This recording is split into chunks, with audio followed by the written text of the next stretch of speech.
嗱，好多網友話 YouTube 咧個好頓啊！我唔知應該係成個 YouTube 個問題嚟嘅，因為我哋真係完全冇問題啊！我哋嗰一排都係咁。OK，嗱，你試下唯有咧拉後少少，即係唔好睇咁 live 啦，拉早10秒啦，試下啦 refresh 下你嗰個包撒啦，即係只能夠咁啫。好啦，今日咧我哋又請到阿師兄嚟到我哋個現場啦。咁3個麻甩佬咧，咁啊梗係冇咁吸引啦。咁下次咧，因為我而家諗住同佢做個opening 啦，你個呢個 segment 嘅 opening 啦，後面咧。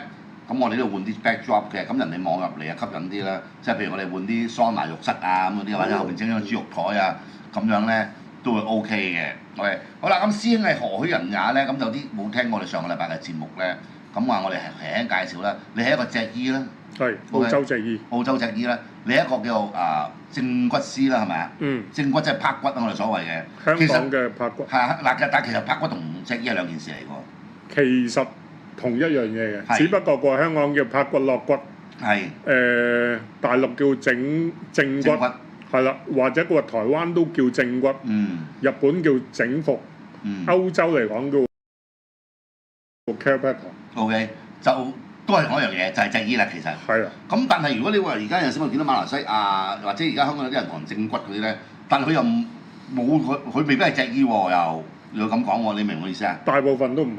反而大部分唔係，但係脊醫學嘅嘢亦都係嗰樣嘢，你研究過？脊醫嘅話，淨係純粹搞條脊椎。係咯，咁你拍骨有頭骨，唔係冇頭骨啦，手你都會整噶嘛。手係唔同咯。手腳以往嘅話就鐵打咯。OK。係啊。咁所以咁如果咁講，咁我咪覺得你應該係唔係同一樣嘢咯？脊醫同嗰啲。咁我係啦，咁我本身嘅話中國本身嘅話澳洲翻嚟啦，咁脊醫嗰度學咗啦，係啦，脊醫本身嘅話學咗啦，跟住就去咗日本嘅話讀顱面骨啦，又翻過大陸嘅話讀一啲骨傷科啦，跟住就台灣嘅正骨都學過，係。喂，咁但係如果咁計，如果我學鐵打嘅，我又識唔識得醫脊骨嗰啲嘢咧？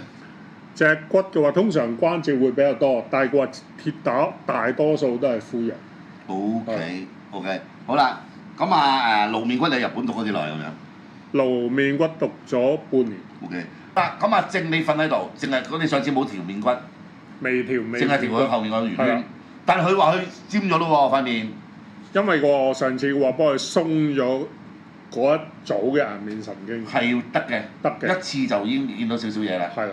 雖然我唔係好覺啊，嗱，我哋各位網友，我哋睇下林康正咧，去完揾阿師兄顱頭骨嘅第一次效果，我哋出相，邊張係未顱之前啊？左邊咯。咁你係咪個相機距離影得個近焦距啊？差唔多嘅。因為你細好撚多喎，另外一邊呢張嗱，即係左邊係 before。係啊。嗱，我哋咧唔好理佢嗰個，我哋應該咁講，唔好理個焦距。我哋用嗰個，你哋唔得㗎，識畫畫嘅人得啦。用嗰個比例嘅，用個下巴到耳仔個比例嘅，冇手相㗎嘛，冇改圖㗎嘛，又係反噬㗎呢啲要。喂，大陸第一次係瘦咁多，係真係瘦咗啊，阿師兄？佢係鬆晒呢一啲嘅肌肉啊，頸部嘅肌肉。OK。係啦。咁最後佢會達到咩效果啊？最大嘅效果啊，會令到佢個鼻骨正翻啦，因為佢本身個鼻嘅話有少少歪咗過去右手邊嘅。唔係，咁就唔係話兩邊尖面啊？係啦，同埋話兩邊面嘅話有少少唔對稱。喂，我哋出埋我。喂，你用 mouse 啊？唔係，你睇翻個林康正想用 mouse。你嗰個林康正個 mouse 睇林康正咧，嗱邊度咧？反而耳仔下面咧呢個位係啊，呢個位係明顯縮咗喎，收入去喎，係嘛？同埋佢話頸部呢一個位，呢個腮位係收埋入去嘅，呢個最明顯。嘴角斜對下拉落去都好似收咁啲喎，真係好似尖咗少少喎。你女朋友有冇話你尖咗啊？正少少。真係尖咗少少喎。佢平時我睇佢我又唔覺嘅，冇相對比。咁撚神奇，一次啫喎。佢要做幾多次啊？佢大概做6、7次到。咁就會好晒嗰個鼻啊！佢個鼻啦，同埋佢話兩邊面話對稱咯。對稱翻。OK。係未訂閱我哋頻道嘅，咁啊都請大家就訂閱，咁啊訂閱咗之後啊，咁啊下邊有個鐘仔嘅 logo，咁啊撳埋佢，咁啊就按全部啊，咁啊有時啊一做最正分析，咁啊比較最正分析係